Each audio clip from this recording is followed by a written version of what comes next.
Hi నమస్తే welcome to professor Jayashankar TV. ఈరోజు టాపిక్ వచ్చేసి బీఆర్ఎస్ పార్టీ నుండి కవిత సస్పెన్షన్.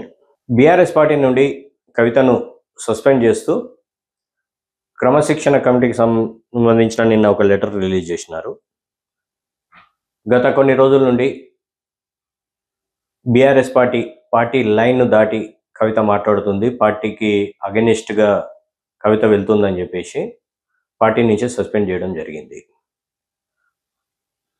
అసలు పార్టీలో బీఆర్ఎస్ కానీ ఇంతకుముందు టీఆర్ఎస్ పార్టీ కానీ సస్పెండ్ చేయాలన్నా బహిష్కరణ చేయాలన్నా డైరెక్ట్గా చేసేస్తారు. దానికి సంబంధించిన ఎక్స్ప్లెనేషన్ కానీ ఏది కానీ అడగడం ఉండదు. ఇంకా దాని విషయంలో కూతురు కానీ బయట ఎవరికైనా ఒకే తీరుగా అన్నట్టు వ్యవహరించడం జరిగింది. అంతా బాగానే ఉంది కానీ బీఆర్ఎస్ పార్టీ నుండి సస్పెండ్ చేసిన తర్వాత కవిత ప్రణాళిక అయిందనేది ఈరోజు మీడియా సమావేశంలో ఏదో వెల్లడించబోతుంది. మరి ఈరోజు మీడియా సమావేశంలో అయినా సరే కవిత అన్న చేసిన అక్రమాలు కానీ దోపిడీ కానీ బావ చేసిన అక్రమాలు కానీ దోపిడీ కానీ ఎప్పటి నుంచో కేసీఆర్ గారిని అంటిపెట్టుకొని ఉన్న సంతోష్ చేసిన అక్రమాలు ఏమన్నా బయట పెడుతుందా, లేదు అని అంటే ఏదైనా పార్టీని అనౌన్స్ చేయడం, తన ఎమ్మెల్సీ పదవికి రాజీనామా చేయడం జరుగుతుందా? ఎందుకంటే ఇప్పటి వరకు పార్టీలో ఏం జరిగింది, ఎవరు ఈ విధంగా చర్య తీసుకునేందుకు కేసీఆర్ గారిని ప్రేరేపించారు అని ఈ పక్కన పెడితే, కన్న బిడ్డను పార్టీ నుంచి సస్పెండ్ చేయాల్సినంత అవసరం ఏమొచ్చింది, ఎందుకు వచ్చింది? ఇవాళ ఏదో పార్టీ వ్యతిరేకంగా మాట్లాడినందుకే చేసిండ్రా? ఒకప్పుడు అదే కవిత చుట్టూ తిరిగిన చాలామంది వ్యక్తులు ఇవాళ కవితకు అగెనిస్ట్గా మాట్లాడడం, కవిత గురించి నోటికి వచ్చింది మాట్లాడుతుంటే కూడా కన్నా తండ్రి అయ్యుండి కానీ అన్న అయ్యుండి కానీ బావ కానీ ఎవరు కానీ ఎందుకు ఆపలేకపోతున్నారు? ఇది ఒక పార్టీకి అగెనిస్ట్గా మాట్లాడినందుక, లేకుంటే కుటుంబంలో ఏమన్నా జరిగిందా? తనకు ప్రాధాన్యత తగ్గడమా, లేకుంటే తనని పట్టించుకోకపోవడమా, లేకుంటే కవితకు ప్రాధాన్యత ఇస్తే కేటీఆర్ ప్రాధాన్యత పడిపోతుంది అనుకోవడమా, లేకుంటే కవితకు పార్టీలో బలం పెరుగుతుందనా?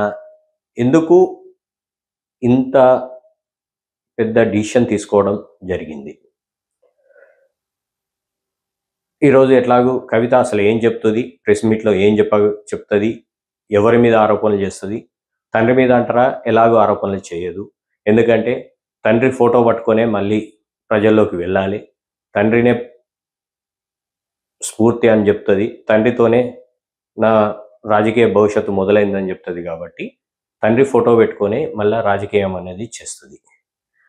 అది తెలంగాణ అంటే బీఆర్ఎస్ అనేది ఎట్లాగో భారతీయ జనతా తెలంగాణ అనే పదం లేకుండా పోయింది. కాబట్టి ఇలా కవిత అనౌన్స్ అంటే ఆమె పెట్టాలనుకున్న కొత్త పార్టీలో తెలంగాణ అనే పదాన్ని యాడ్ చేసి పెడుతుందేమో అన్న ఊహాగానాలు కొన్ని వెలువడుతున్నాయి. కాబట్టి ఏది జరిగినా కానీ నేను చెప్పేది ఒకటి ఏంటంటే, కర్మ అనేది ఒకటి ఉంటుంది. ఒకప్పుడు నువ్వు నీ పార్టీలో నీ జాగృతి కార్యకర్తలను ఎంతోమందిని చాలా ఇబ్బందులు గురి చేసినావు, ఎంతోమంది పార్టీ నుంచి బయటికి పంపించినావు, పైసే ముఖ్యం అనుకున్నావు, పైసలు ఉంటే చాలు ఏదైనా చేయొచ్చు అనుకున్నావు. కాబట్టి చాలామంది ఇవాళ కాళోజీ శ్రీనివాస్ దాసరి కానీ, సంగ్రామ్ సిన్హా అనే కొంతమంది వ్యక్తులు కానీ, ఇంకా మంచిగా శరద్ గౌడ్ వాళ్ళు కానీ చాలామంది నీకోసం హార్నిషల్ కష్టపడి నీతో పాటు నడిచిన చాలామంది జాగృతి కార్యకర్తల్ని నువ్వు అన్ని విధాలుగా ఇబ్బందులు పెట్టినావు, అరెస్ట్ చేయించినావు, వాళ్ళను ఎన్ని విధాలుగా ఇబ్బందులు పెట్టాలో ఇబ్బందులు పెట్టినావు. ఇప్పటికైనా సరే ఓకే, పైసా కాదు కార్యకర్తలే ముఖ్యం, నా వెంట ఉండే కార్యకర్తల్ని నేను కాపాడుకుంటేనే రేపు నాకు రాజకీయ భవిష్యత్తు ఉంటుంది అని ఇప్పటికైనా కళ్ళు తెరిచి భవిష్యత్తు ప్రణాళిక అనేది మంచిగా కార్యకర్తలతోని అందరితోని చర్చించి నిర్ణయం తీసుకుంటామని నేను ఆశిస్తున్నాను. Thank you.